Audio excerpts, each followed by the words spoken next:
So I'm here today. I'm going to show you a little value added, one of the things that we do on our farm to make sure we get good use out of everything we grow. So I'm going to show everybody how we make RSO or cannabis oil or whatever you want to call it. This is how we do it on our farm. And so what I've got here to start with is I have some pretty nice trim material, some of the lower gradings of our flour.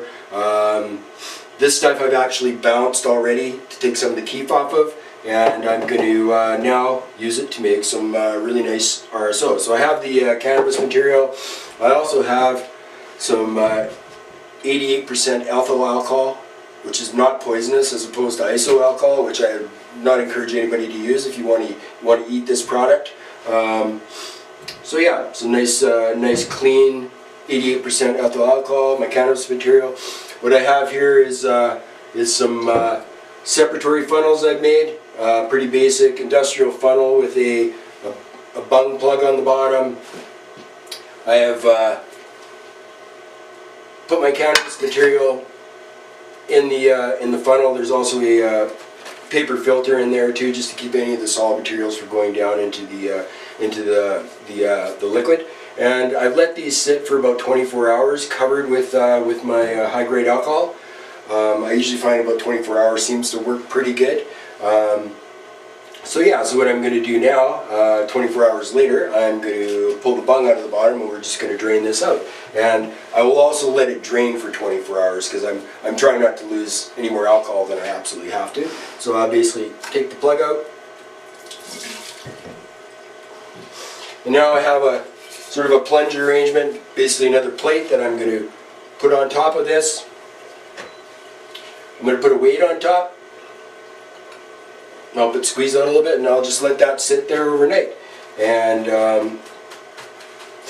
after that, I will use this alcohol at least 1 or 2 more times over top of some cannabis material, because there's a saturation point for the alcohol, and I don't find the saturation point is met till probably 3 or 4 times running it through. So yeah, so I'll use the same alcohol, try to recover as much as I can every time, and I will run it back over another batch of cannabis. So to do this amount right here, I've already used, I believe, 2 gallons of this ethyl alcohol. So you want to try to get your alcohol back as much as possible.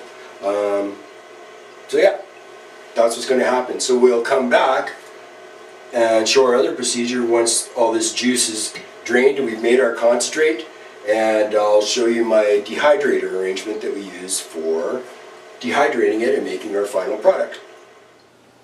So back here with our cannabis oil we're making, and we've ran about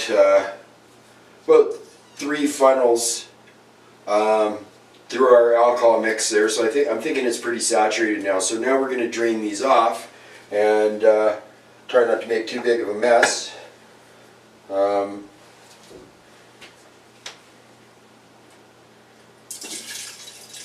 yeah, it looks like some pretty thick stuff there. So yeah, so basically what I'm going to do is I'm going to drain this off. I have a plate I'm using and a weight. It's the barbell weight. I'm just going to put that on there, and I'm going to drain this overnight. And I'll do that with each one of these bottles, and I'll get a fairly good concentrate. I don't think we've lost much alcohol here. I think we've maybe lost about maybe 25% of what we actually used, which is not too bad. The rest is in the concentrate. So what I'm going to do is I'm going to drain these out, all 3 of these bottles, leave the weight on there overnight. After that, once I have my concentrate, what I have here is my evaporative chamber. So it's a pretty simple arrangement. Basically, there's a seedling heating mat on the bottom, a small one there.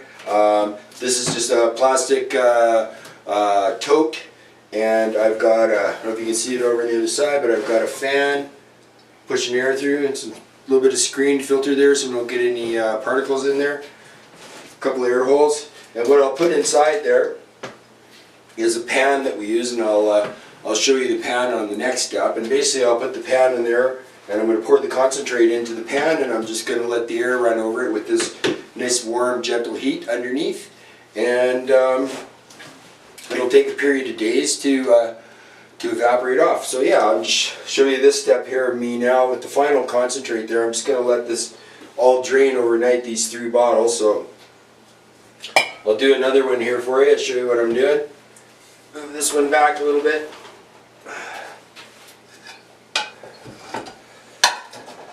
So yeah, it's a pretty good looking green concentrate there. Trying not to make too big of a mess.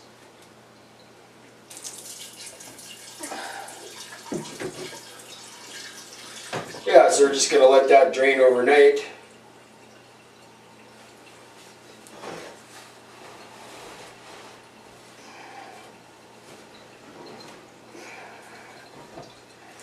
Put my weight on top, my plate.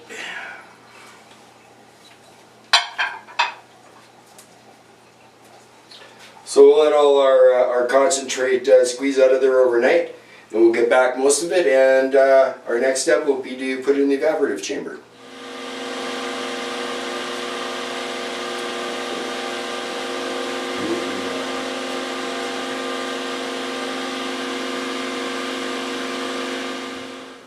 So I'm here now with our pan of oil that's been evaporated in our evaporating chamber, as you've seen on the last segment.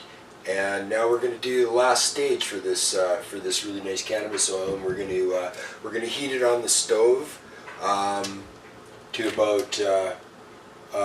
about 65 degrees Celsius to decarboxylate it. So to change it over so you'd actually be able to ingest it, and you're going to get some good out of it. So should probably just reference decarboxylation instead of me explaining it.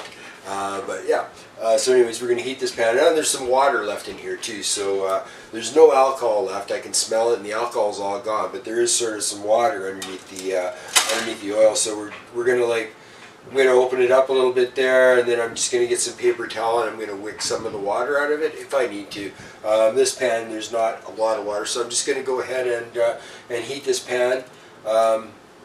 Got to get the water to come off it, and it'll be well above, of course, 65 degrees Celsius, because it'll be boiling point, and to get rid of the water. So that's going to take care of the decarboxylation, and we'll do that for maybe, I don't know, maybe like 40 minutes or so, and it should be all converted over. And then I'm just going to basically scrape the pan out while it's nice and warm, and I'm going to put it in some jars for use. So enjoy how to make cannabis oil.